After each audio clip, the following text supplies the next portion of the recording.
Olá pessoal, sejam todos muito bem-vindos à nossa revisão de direito ambiental voltada para a nossa prova, para o nosso exame da Ordem dos Advogados.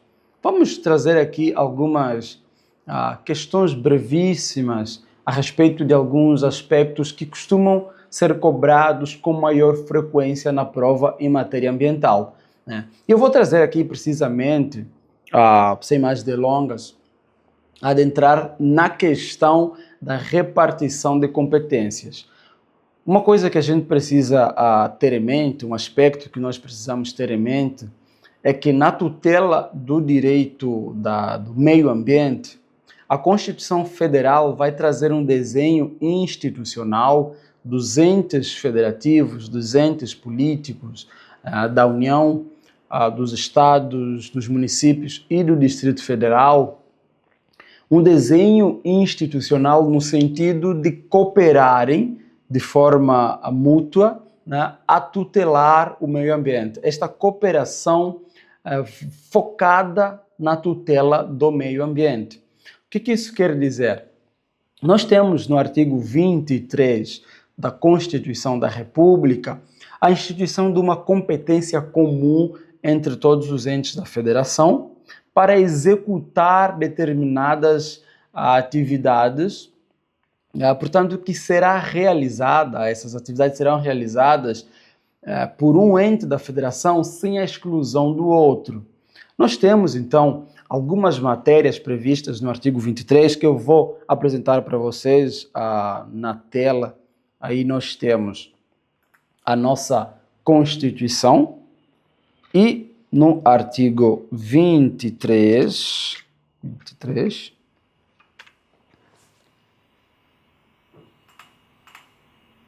artigo 23, é competência comum da União, dos Estados, do Distrito Federal e dos municípios, por exemplo, zelar pela guarda da Constituição, cuidar da saúde e assistência pública, da proteção e garantia das pessoas portadoras de deficiência. O inciso 3, que nos interessa aqui para a nossa matéria, proteger os documentos, as obras e outros bens de valor histórico, artístico e cultural, os monumentos, as paisagens naturais notáveis e os sítios arqueológicos. Eu vou pular também para o inciso 6, que vai trazer proteger o meio ambiente e combater a poluição em qualquer de suas formas. Proteger o meio ambiente e combater a poluição em qualquer de suas formas é uma matéria afeta a competência comum de todos os entes da federação. Portanto, nas 3 esferas federativas, nós teremos a atuação dos entes políticos, dos órgãos públicos, para proteger o meio ambiente. E ainda nós temos o inciso 7, que vai dizer proteger as florestas, a fauna e a flora. Portanto, este desenho institucional que vai prever uma competência comum dos entes da federação tem como objetivo primordial permitir que todos os entes da federação, sem a exclusão de nenhum deles, possam agir em prol do meio ambiente. Claro que nós teremos a Lei Complementar 140, por exemplo, de 2011, que vai trazer, digamos assim, a moldura, os mecanismos, os meios com que esta atividade de todos os entes da federação será compartilhada. Porque, obviamente, se nós temos aí a União tendo a possibilidade de exercer atividades de proteção do meio ambiente, esta possibilidade, esta atribuição poderá atropelar, entrar em choque com a mesma competência que é também atribuída aos estados, ao Distrito Federal e aos municípios. E esta lei complementar, ela tem previsão constitucional que vai estar aqui no parágrafo único do artigo 23. Vai dizer assim: leis complementares fixarão normas para a cooperação entre a União e os estados, o Distrito Federal e os municípios, tendo em vista o equilíbrio do desenvolvimento e do bem-estar em âmbito nacional. Estas leis complementares que fixarão as normas para a cooperação entre os entes políticos é a Lei Complementar 140, já foi editada em 2011, para trazer, então, como disse, o mecanismo adequado para que esta cooperação entre os entes da federação seja realizada de maneira mais harmoniosa, de maneira mais harmônica, né? Para que a competência de um, a atribuição de um não atropele a atribuição de outro. Muito bem, além da competência comum, que é uma competência administrativa ou executiva, nós temos a previsão da competência concorrente, que é uma competência de natureza legislativa, portanto, de normatizar, de trazer normas a respeito do direito ambiental, normas a respeito da tutela ambiental. Então, vem aí no artigo caput, no artigo 23 caput da Constituição, 24 caput da Constituição vai dizer: compete à União, aos Estados e ao Distrito Federal legislar concorrentemente sobre proteção ao patrimônio histórico, cultural, artístico, turístico e paisagístico.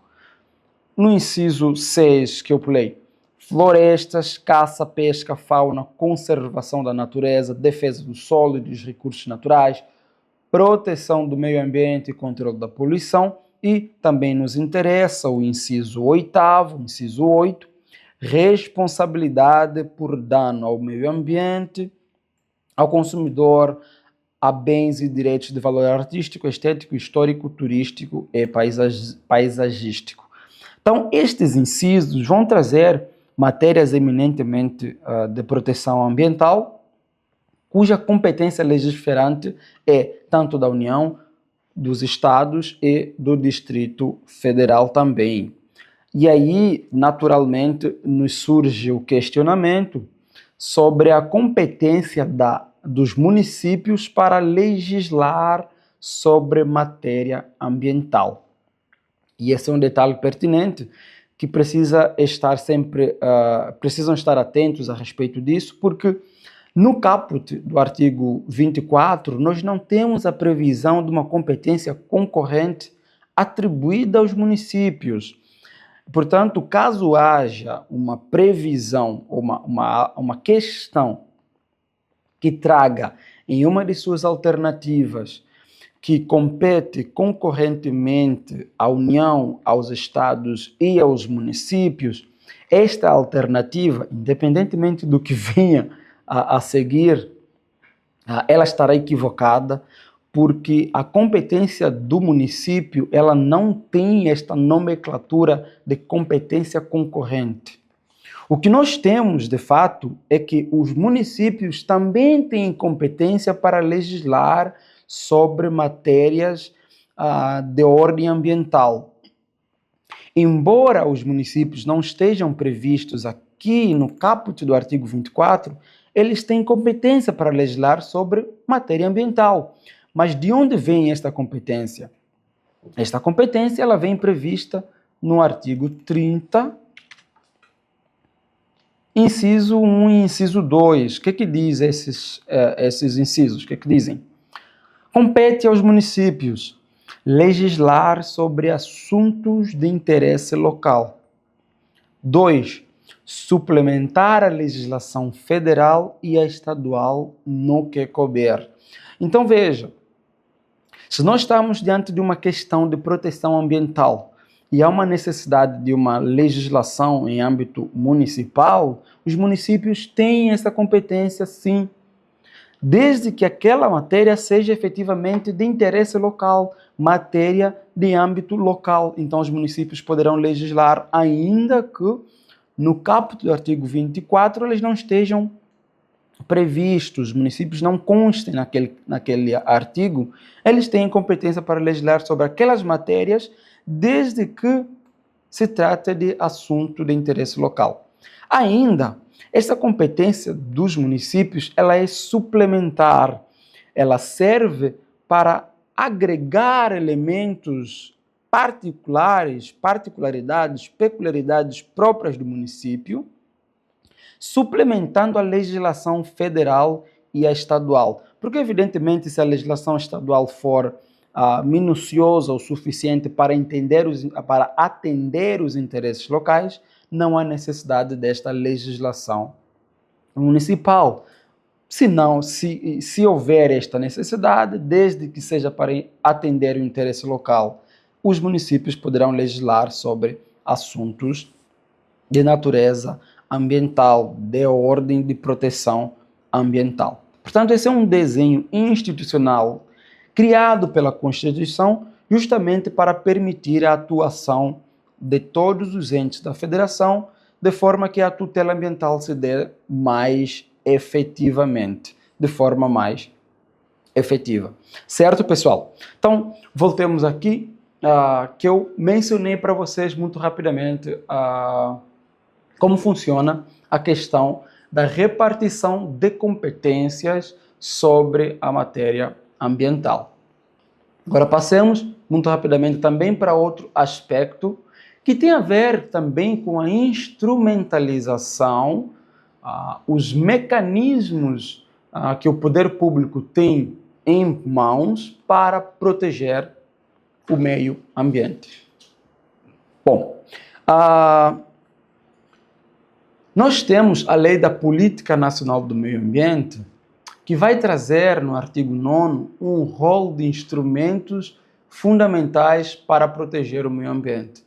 O nosso examinador utiliza muito uns daqueles instrumentos para nos questionar na nossa prova. E um dos principais é nada menos, nada mais que o licenciamento ambiental.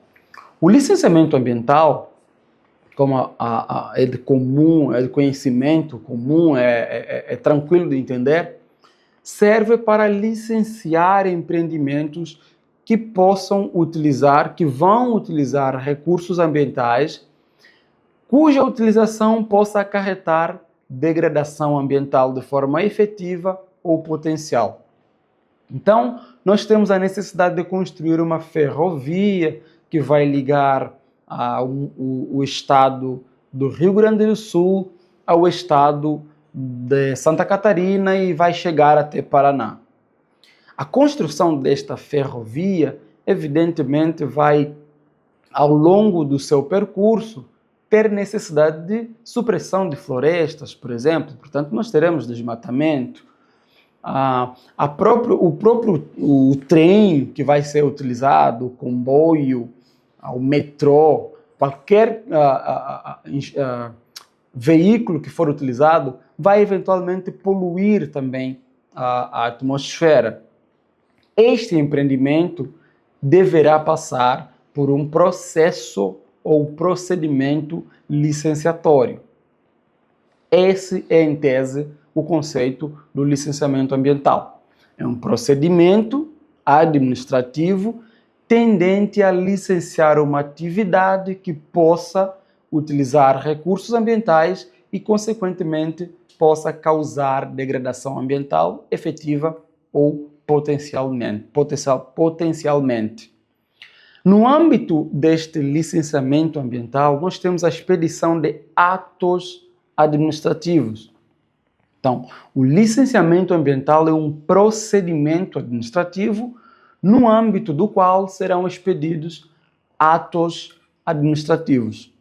Nós temos essencialmente um procedimento trifásico, portanto, de 3 fases, 3 etapas, 3 estágios, que estão diretamente vinculados às licenças ou aos atos administrativos que são expedidos em cada etapa. Na primeira etapa, nós temos a expedição de um ato administrativo que é chamado de licença prévia. Então, na fase preliminar do procedimento licenciatório, será expedido o primeiro ato, licença prévia. A licença prévia vai autorizar o órgão o empreendedor que pretende construir aquela ferrovia, né, no nosso exemplo aqui, vai autorizar este empreendedor, vai autorizar que aquela localização em que pretende instalar o empreendimento está ok. Portanto, vai avaliar a viabilidade ambiental e a localização do empreendimento. Já na fase preliminar, vai ser expedida a licença prévia, que vai dizer, ok, este empreendimento é possível, é viável ambientalmente e a localização é adequada ao plano diretor, aos planos diretores, é adequada à questão do zoneamento ambiental. Então, se aquele empreendimento, sua localização e a viabilidade ambiental estiverem atestadas, esta certidão vai ser concedida a partir da licença prévia. Uma vez concedida a licença prévia, estão estabelecidos também alguns requisitos, algumas condições que o empreendedor vai ter de observar. Após observados os requisitos, as condições estabelecidas pelo órgão ambiental, o empreendedor dirige-se novamente até o órgão ambiental para solicitar uma licença de instalação. É a nossa segunda fase do procedimento licenciatório.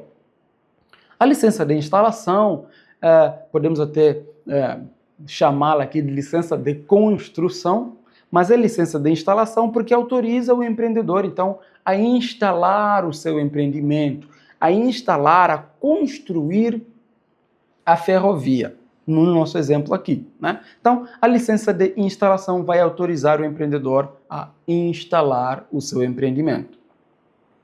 Após cumpridas algumas condições, após obedecidos todos os requisitos que o órgão ambiental estabeleceu para a construção daquele empreendimento, por exemplo, se for uma fábrica, o órgão ambiental vai dizer, olha, preciso que você instale o filtro A, o filtro B, e que os detritos não sejam encaminhados para a região A, tem que ser para a região B, porque aí causaria mais poluição, etc, etc.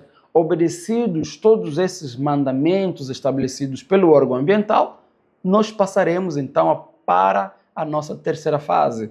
O órgão ambiental poderá expedir a licença de operação. A licença de operação, como o nome quer dizer, vai autorizar então a operação efetiva, o início da execução das atividades do empreendedor. Então lembre, são 3 licenças expedidas no âmbito do procedimento licenciatório. A licença prévia, licença de instalação e a licença de operação. Gerson, exige-se algum prazo entre a solicitação de uma licença e a outra? Eu posso solicitar as 3 licenças ao mesmo tempo? Olha, a lei, o ato normativo do CONAMA, o regulamento, é uma resolução do CONAMA 237 de 97, se a memória não me falha, mas é uma resolução do CONAMA, vai estabelecer prazos para o requerimento de cada licença. Na licença prévia, nós temos a solicitação da próxima licença num prazo de 5 anos. Ou seja, o órgão ambiental vai conceder a licença e vai estabelecer um prazo de até 5 anos para que a licença seguinte seja solicitada, ou seja, a licença de instalação seja solicitada. Concedida a licença prévia no prazo de 3 anos, como eu já disse, o máximo é 5. Se o órgão ambiental considera a licença no prazo de 3 anos, o empreendedor tem a possibilidade de solicitar a prorrogação deste prazo para mais 2, para então completar os 5 anos. Só não pode solicitar, depois de completar os 5 anos, o empreendedor não tem mais a possibilidade de solicitar uma prorrogação para mais, porque o prazo máximo da licença é de 5. O mesmo vale para a licença de instalação. Uma vez concedida a licença de instalação, o prazo máximo é de 6 anos. Se for concedido um prazo de 3, de 4, de 5, há possibilidade de prorrogação. após atingido o limite máximo de 6, já não há possibilidade de prorrogar a licença. O empreendedor deverá impreterivelmente solicitar a licença seguinte ou então perde a validade da licença e terá que solicitar novamente a licença que perdeu a validade. Depois, na licença de operação, aqui nós temos uma situação um pouco diferente. Nós temos um prazo mínimo e um prazo máximo. Nas licenças anteriores, prévia e de instalação, nós temos apenas um prazo máximo. Na licença de operação, nós temos um mínimo de 4 anos e um máximo de 10 anos. E aqui é o seguinte, o órgão ambiental pode conceder a licença de operação num prazo de 4 anos. O que não pode é menor de 4. Também pode conceder uma licença com um prazo máximo de 10 anos. Não pode conceder uma licença de operação com prazo de 11 anos. Concedida a licença com prazo de 9, com prazo de 8, de 7, de 6, o empreendedor, no final deste prazo, vai solicitar a renovação. E atenção que aqui não é prorrogação, é renovação, porque neste caso, o órgão ambiental vai conceder a renovação da licença, restabelecendo integralmente o prazo que entender necessário, sempre limitado no interregno entre 4 e 10. Portanto, se na licença anterior eu consegui uma licença de operação de 10 anos, eu posso, na renovação, conseguir uma licença de 9 anos e na outra renovação, uma licença de 8 e assim sucessivamente. Isso vai ser, portanto, a discricionariedade, obviamente, motivada do órgão ambiental na hora de conceder a licença. Muito bem, quem custeia os estudos que são realizados no licenciamento ambiental é o próprio empreendedor. O empreendedor é quem contrata os profissionais que farão os estudos necessários no âmbito do procedimento licenciatório. E já que estou falando sobre estudos no âmbito do processo licenciatório, eu vou trazer para vocês um dos estudos mais importantes que também é cobrado no nosso exame, que é o estudo prévio de impacto ambiental. O estudo prévio de impacto ambiental é um estudo complexo, é um estudo técnico aprofundado sobre a viabilidade, sobre a extensão dos danos, dos impactos negativos e positivos que determinado empreendimento possa causar ao meio ambiente, à comunidade, que será atingida pelo empreendimento. Então, nesse estudo, há uma certa complexidade, porque nós temos, imaginem vocês, a construção de uma ferrovia, nós precisamos de geólogos que vão atestar se esta ferrovia vai se sustentar naquele solo, por exemplo, se aquele terreno suporta o empreendimento de uma ferrovia. Precisamos de biólogos, de engenheiros florestais, para dizer, olha, esta ferrovia sendo construída à beira desse rio vai prejudicar sobremaneira os rios, os peixes. Os engenheiros florestais vão dizer, olha, esta floresta aqui não devia ser suprimida em prol desta ferrovia, porque os prejuízos são tais, nós temos animais em vias de extinção neste local, etc, etc.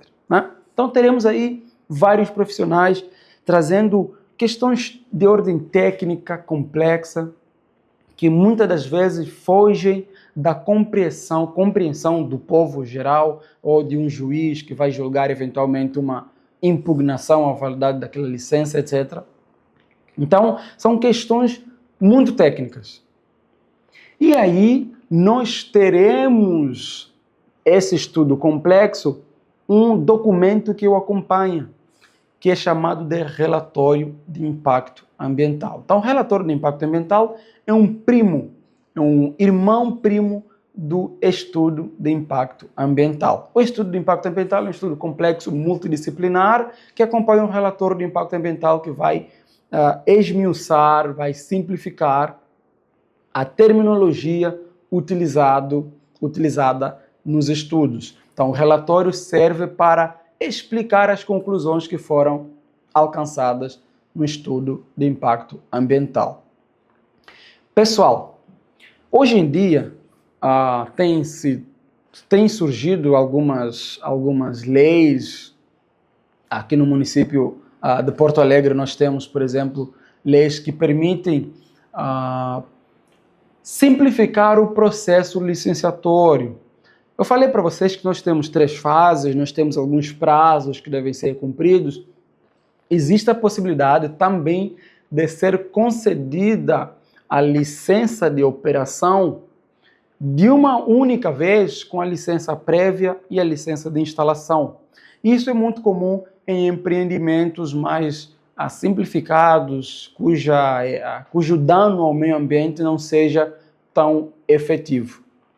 Tá? Então, nesse caso, nós teremos a possibilidade de uma espécie de burla, entre aspas, do processo trifásico, porque embora sejam concedidas as 3 licenças, não há a observância deste requisito, desta ordem, né, de preferência. Primeiro nós temos a necessidade de uma licença prévia, depois a licença de instalação, depois a licença de operação. Neste procedimento simplificado, de licença simplificada, nós teremos a expedição da licença de operação, juntamente com a licença de instalação e a licença prévia, ao mesmo tempo, sem nenhum problema. Tá? Isso hoje em dia, tem-se entendido que é constitucional, não há nenhum problema nesta atuação do município, desde que, claro, haja uma mínima cautela, um mínimo estudo para verificar efetivamente a viabilidade ou os riscos decorrentes daquela atividade que está sendo licenciada.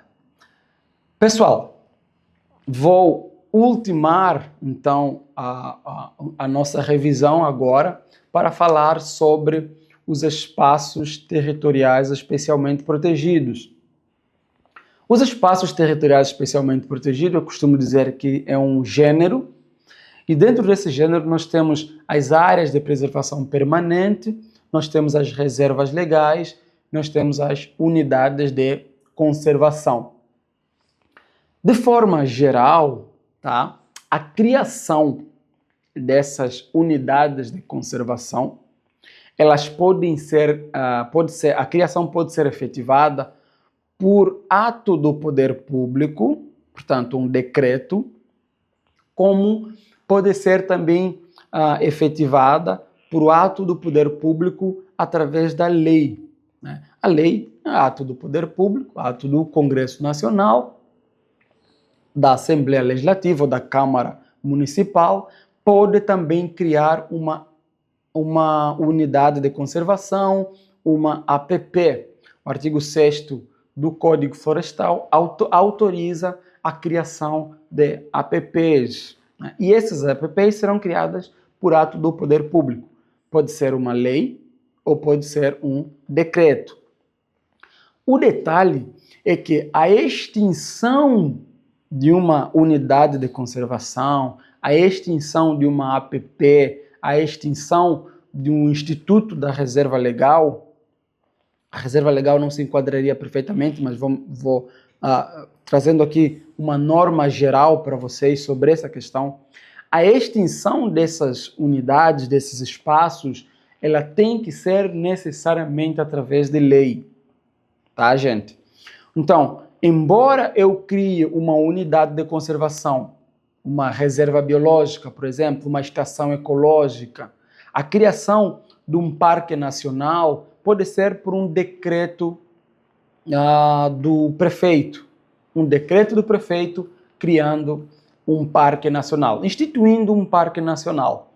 Quando esse prefeito ou o prefeito seguinte tiver a necessidade de excluir esta unidade de conservação, este parque nacional, a exclusão tem que ser através de lei. Essa exclusão não poderá se dar por mero decreto que o criou.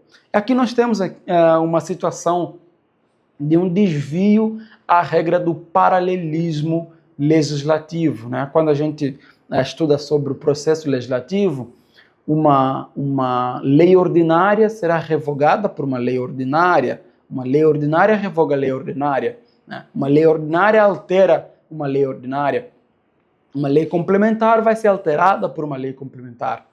Entretanto, a Constituição Federal, no artigo 225, autoriza que a extinção de uma APP, a extinção de uma unidade de conservação, somente poderá ser feita através de lei.